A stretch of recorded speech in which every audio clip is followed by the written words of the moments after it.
Vascaíno do Cerrado.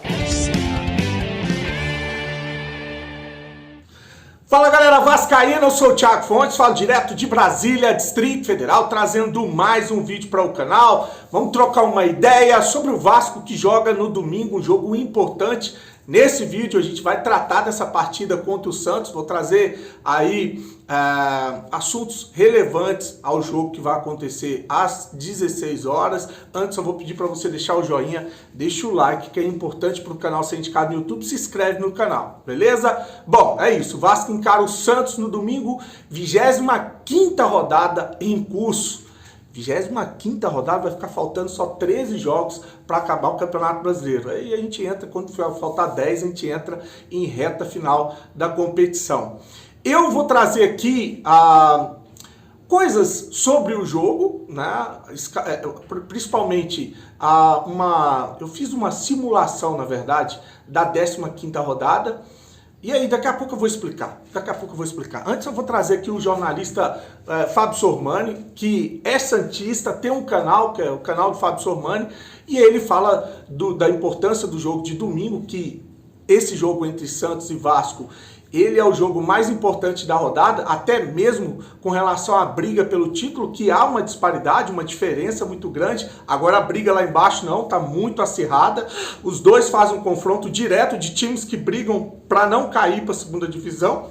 E ele mostra preocupação com relação à escolha do árbitro, o Anderson Daronco. E ele fala que o Anderson não vive um bom momento na sua carreira. Para mim é um péssimo árbitro e mal intencionado. Não digo de querer roubar, mas ele odeia, por exemplo, o Vasco. Toda vez que apita contra o Vasco, ele prejudica o Vasco, né? Aí o Sormani fala que ele não vive um bom momento, fala do peso dele, que é um árbitro que é muito forte, que deve pesar mais de 100 quilos, 120 quilos, e que para um jogo às 16 horas, debaixo de um sol de 33 graus, ele vai picotar o jogo inteirinho, vai parar o jogo todinho com falta e aí ele acaba prejudicando a partida. Abre aspas para o que o Sormani disse: sinceramente, eu temo muito com o jogo de domingo, as chances do Daronco cometer uma besteira não são pequenas. Eu vou colocar aí, fecha aspas, eu vou colocar o vídeo ou o áudio do Sormani falando dessa situação envolvendo o árbitro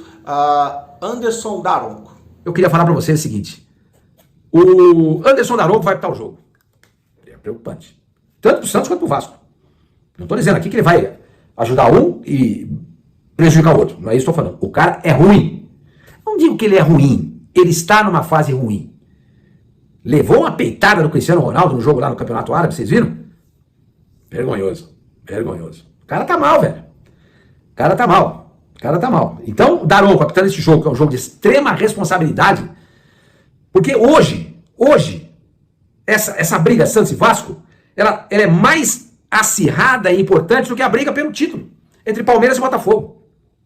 Porque Santos e Vasco estão ali, ó, 2 pontinhos. Palmeiras e Botafogo tem 11 pontos separando os dois. 11 ou 10, uma coisa assim. Então, essa briga é uma briga que preocupa mais o campeonato do que a briga lá na liderança, porque muita gente já dá o Botafogo como campeão. Agora, Santos e Vasco estão brigando para ver quem é que vai ficar na primeira divisão, na Série A. Talvez até os dois fiquem, tomara que fiquem. Aí colocaram o Daronco, que aos olhos da CBF é o melhor árbitro que a gente tem. Ao lado do Klaus, ao lado do Wilton Pereira Sampaio, que fez uma atrapalhada aí no jogo passado, foi afastado e tudo mais. A gente tá mal de árbitro. A gente tá mal. Sinceramente, eu temo muito pelo jogo de domingo. Porque a chance do Daronco cometer uma besteira não é pequena. Porque ele vive uma fase muito ruim. E, aliás, conversando outro dia com um ex-árbitro, que eu me reservo aqui o direito de não citar quem que é, ele falou pra mim o seguinte: Sormani, o Daronco é pesado. Pesadão, ele é muito forte, muito pesado. Ele não corre. Imagina domingo, 4 horas da tarde, com esse sol que tá fazendo. Ele vai picar o jogo o tempo inteirinho, pra que ele não precise ficar correndo lá pra cá, de lá pra cá, de lá pra cá, de cá pra lá, de cá pra lá, de lá, ali, acolá, blá. Ele não aguenta. Ele não aguenta. Ele deve ter uns 120 quilos, no mínimo. De massa muscular, é verdade. Mas 120 quilos, num calor de 33 graus em Santos, é problema. É problema. Então a tendência vai ser um jogo picado, para ele tentar acompanhar de perto as jogadas. Mas é o que tem, gente. É o que tem. Então é isso. Mesmo time, Vila Belmiro tem que rapidamente sair do papel e Daronco será o árbitro domingo de Santos e Vasco da Gama. O que vocês acham?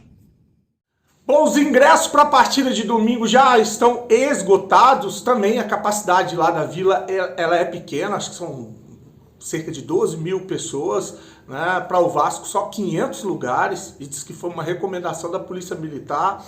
O Vasco vai jogar no estádio praticamente com torcida única, né? Então vai ser um clima totalmente adverso. Você tem a arbitragem, você tem o calor, você tem a torcida, né? E um Santos que vem de uma vitória.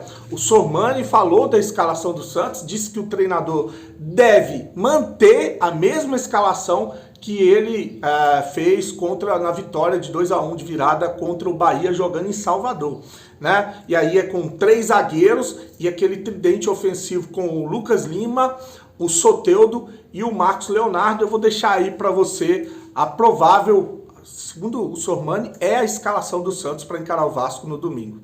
Vamos repetir o time? Vamos lá então. João Paulo, os 3 zagueiros, Joaquim, Basso e Dodô. Aí a linha de 4 com Lucas Braga, Rincon, Jean Lucas e o Kevson.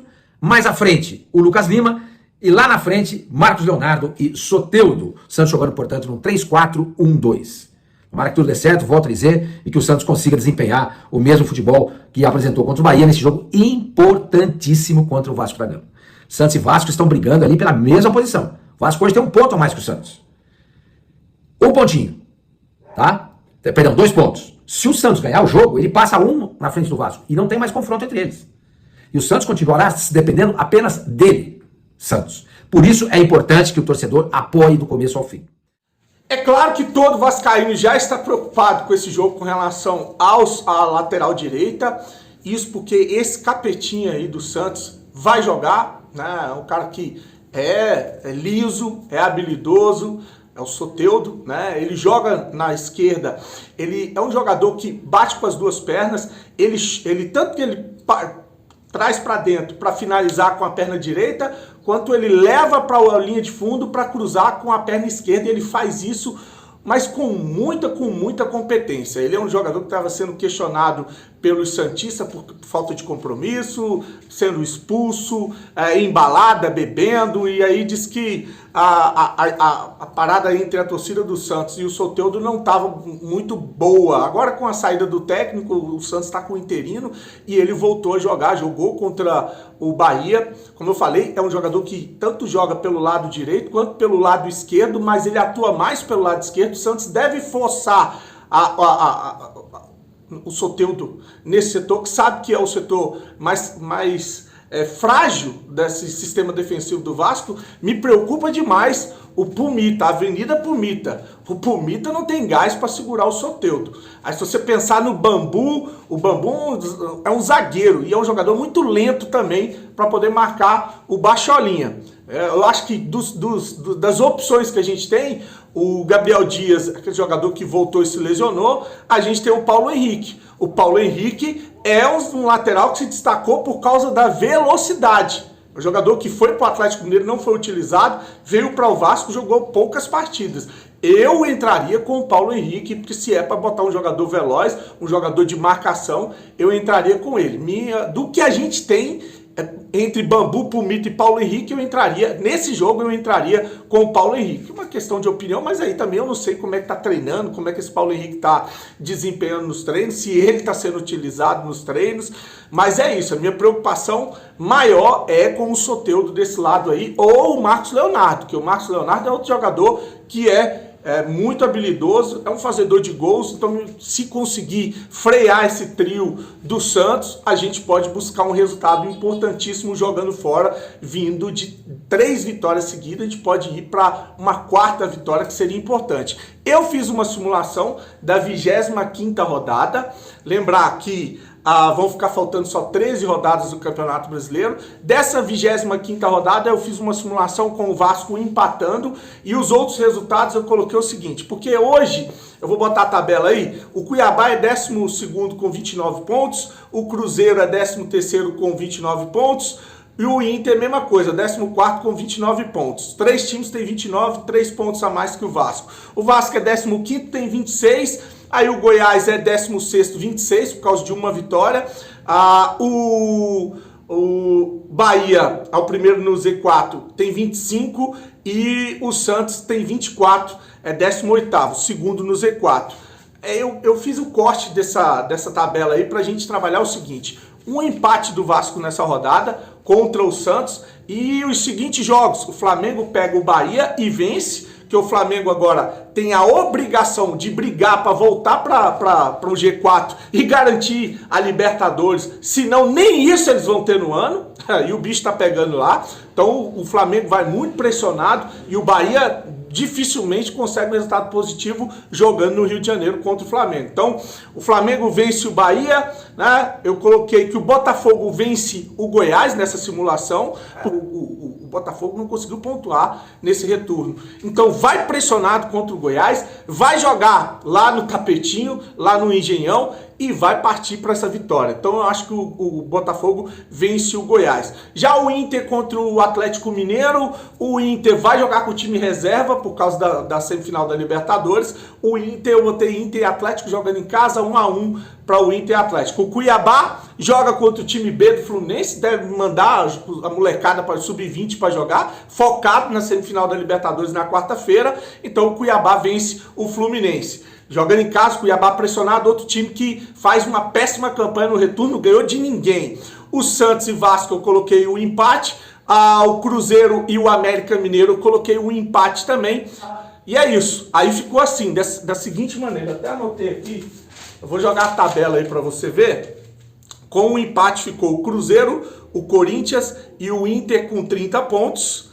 O Vasco é 15º com 27 pontos. O Goiás, 16º com 26, o Bahia, 17º com 25 e o Santos, 18º com 25. O Vasco, com esse empate e esses resultados, ficaria a 2 pontos do Santos, 2 pontos do Bahia e 1 ponto do Goiás e 3 pontos desse pelotão de cima. Já em caso de vitória com esses resultados, aí a coisa melhora. Porque em caso de vitória, os 3 times ali ficariam, o Cruzeiro, o Corinthians e o Inter com 30, o Vasco logo embaixo, 15º com 1 ponto atrás deles, com 29 pontos, o Goiás 16º com 26, o Vasco abriria 3 pontos do Goiás, e o 17º Bahia e 18º Santos, o Bahia com 25, o Santos com 24, o Vasco abriria 4 pontos da zona de rebaixamento, que seria comparado ao Bahia, e 5 pontos do Santos. Então, você vê que uma vitória aí pode ser o céu para o Vasco e sim, a gente passa a brigar por coisas melhores na competição. Em caso de empate, eu já falei, em caso de derrota, embola tudo, aí fica o Vasco para ir para a zona de rebaixamento é uma combinação aí bem improvável, porque aí o Flamengo tem que perder, o Botafogo tem que perder, ou então um dos dois, né? O Flamengo ou o Botafogo tem que perder e o Vasco perder para o Santos. Aí o Vasco voltaria para a zona de rebaixamento. Então tá aí uma simulação da 25ª rodada do Campeonato Brasileiro. O que você achou? Qual desses resultados você acha que é mais provável e a situação do Vasco na competição? Curte o vídeo, se inscreve no canal, fique com Deus e saudações vascaínas.